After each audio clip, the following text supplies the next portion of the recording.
and a sign language interpreter is an Wairimo. Now, President Ruto now turns guns on judiciary, says corrupt judges must leave. President William Ruto has shifted his anti-corruption campaign towards the judiciary, firing a warning shot at some judicial officers who he says are part of a wide corruption enterprise. The president accused some judges whom he did not name of turning the courts into a safe haven for the corrupt. According to the head of state, judges at the anti-corruption court have become the weakest link in the war on graft. He accuses them of colluding with individuals who engage in economic crimes instead of fast-tracking their cases. President Ruto said the unnamed judges issue suspects with stay orders and prolong their hearings. He said his administration will crush the corruption enterprise that also has in its racket individuals from the private sector, government parastatals, and county governments. Several high-profile corruption cases have been withdrawn in the last year, with the Office of the Director of Public Prosecutions presenting before court that there is insufficient evidence to prosecute the suspects. There are people in our judicial system who are facilitating corruption by working with the corrupt. That is why certain cases go to certain judges, because they are part of the corruption enterprise and the corruption industry in Kenya. And I want to tell you, all these collaborators, we will deal with them firmly and decisively. And those who have made it a habit to go and hide in court with court orders, with the stay orders and all the things that go around in court, we are going to make sure that the judicial officers who facilitate corruption in Kenya must also leave. There are people in our judicial system who are facilitating corruption by working with the corrupt. That is why certain cases go to certain judges, because they are part of the corruption enterprise and the corruption industry in Kenya. And I want to tell you, all these collaborators, we will deal with them firmly and decisively. The president, now to business tycoon Jaswant Rai, withdraws all cases against Mumias Sugar. After the direct triple threat from President William Ruto, business tycoon Jaswant Rai has thrown in the towel in the battle for the control of the insolvent Mumias Sugar Company. Rai and his West Kenya Sugar Company have now withdrawn 4 cases related to the running of the sugar factory in notices filed before the Court of Appeal and the High Court. The Rai Group chairman, who was kidnapped last week in mysterious circumstances before being released 2 days later by his abductors, through 3 notices of withdrawal filed at the appellate court, and one of the High Court dated August 30th said he has discontinued and withdrawn from the claims. In the first suit, an insolvency case filed by Kimeto and Associates Advocates in 2019, and in which West Kenya Company and Jaswant Rai were named as interested parties and applicants, Rai had applied to discontinue and withdraw their claim in the suit. The second case is the one filed by Kenya Commercial Bank and PV Rao, who was the Mumias Sugar Company receiver, manager and administrator.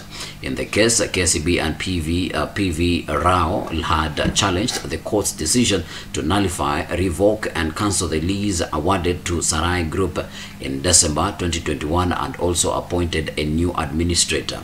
West Kenya Sugar Company, on its part, was against the appeal filed by the two on the grounds that PV Rao awarded the lease to the lowest bidder. In the third case filed by Sarai Group, the company was seeking to overturn the decision by Justice Alfred Madea, which cancelled their lease and ordered they vacate the premises. West Kenya Sugar, however, moved to the Court of Appeal and filed an appeal against the Ugandan-based firm owned by Rai's brother, Sajbit Rai. And the fourth case is a civil application case number E187 of 2023 filed by Sajbit Rai, Rakesh Kumar and Stefan Kihumba, where West Kenya has been named as a respondent. Rai, through his lawyer Martin Gitonga, has given the court the notice to withdraw from the matter. And Vatox Resources Limited, a company registered in Dubai with 2 foreign directors and associated with a billionaire businessman, was the first to withdraw from case involving the running of the sugar company. Vatox Resources had challenged the lease awarded to Sarai Group to manage Mumia's sugar company.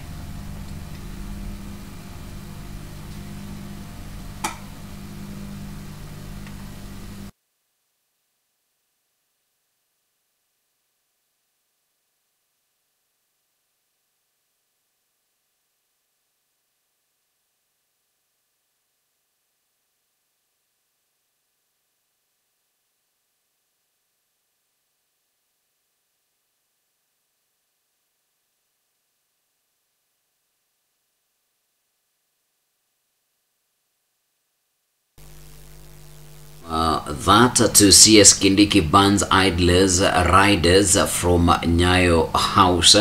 And these are the full details. The National Treasury has set aside 1.3 billion for the Immigration Department to enable it upgrade its equipment and therefore improve service delivery. At the same time, the border riders and people who idle around Nyayo House, Immigration's headquarters, will no longer be allowed in the area, with administration police ordered to clear all crowds in the vicinity. At the same time, the at the vicinity, there were some of the pronouncements made by Interior Cabinet Secretary Kithure Kindiki during his visit at the Immigration headquarters Thursday evening. And here are the full details of this story. Nilikuwa nimerenew passport February this year, na hadi wa leo haijaitoka. Nikikuja saa ninaambiwa tu haiko ready, na nikiapply nilikuwa nimeambiwa hiyo kitu itatoka na siku 3. Haya, sasa kuna kazi mtu anapata nje, lakini juu hauna passport zinapotelea hivyo. Hapa kusema story ya corruption is not a new thing. Hapa hata mimi nishaiulizwa hata na soldiers wenyewe, anakuambia leta 10,000 nikusukumie. Umeona? Hiyo pesa, hiyo 10,000 mwenyewe hujatumia hata hiyo pesa kuapply for passport. Hii issue ikireziwa before, as in ikireziwa na MP Kindiki, there will be some change. But till now, hatuoni any change, hatuna hope. Hata tukisema tukae for another 5 years, there's still no hope. People of Kenya to be patient a little while, because we will solve this problem. There are no two ways about it. So in the coming days, a few weeks, we'll be back to normal. We'll have finished the entire, I estimate in another 14 days, the entire backlog will be finished. And then now we start optimal production of passport by applicants as and when they arise. The public cannot be complaining in vain. There must be a few among us who are soiling our name.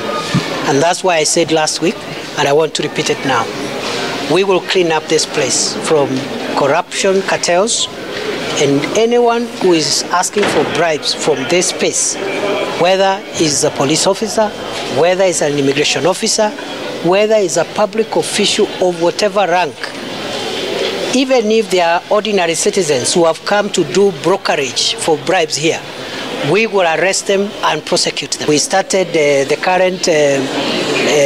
current strength of production. We had over 100,000 applications pending, and more Kenyans were still applying. We have been able in the last 1 month or so to bring down that backlog, including the new applications, to last week 58,000 to today 44,000.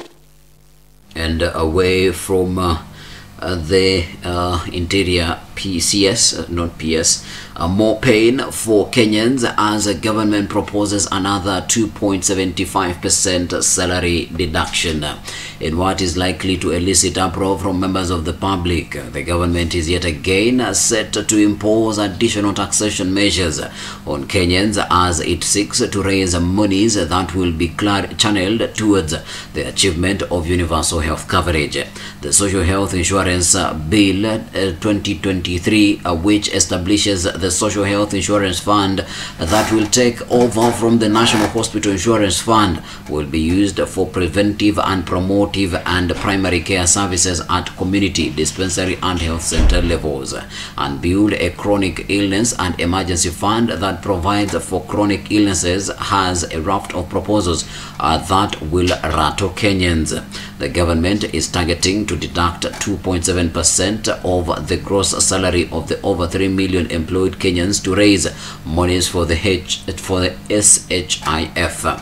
with the minimum contribution capped at Kenyan shillings 300.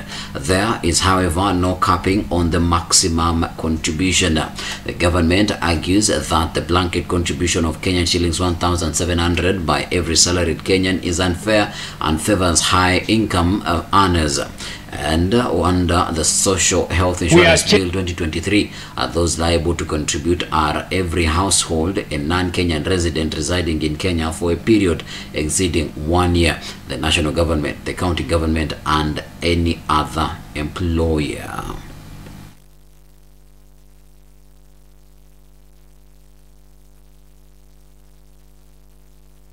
We are changing the funding system so that we can allow the vulnerable to access NHIF free of charge, and those who are in the lower category to pay less, and those who earn more like myself to pay more.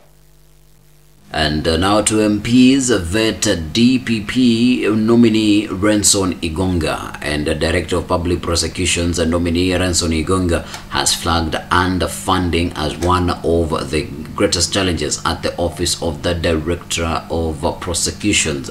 This all he said during an interview and inspection at the Parliament buildings to take up the role of the DPP. Watch. As you have put it here, I didn't know they're opening another court. You have said they're opening a court is Lokicha. Yeah?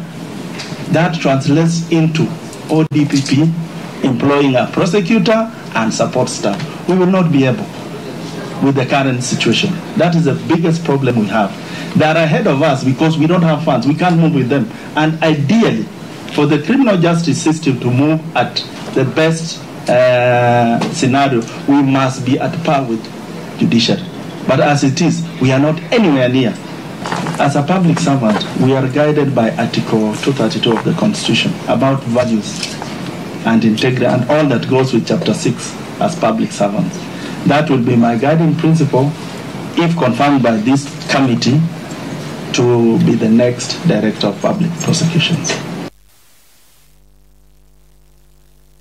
Teacher Service Commission reviews salaries and allowances for teachers, and teachers living in rural areas are said to be among the biggest beneficiaries of the review in their salaries and allowances.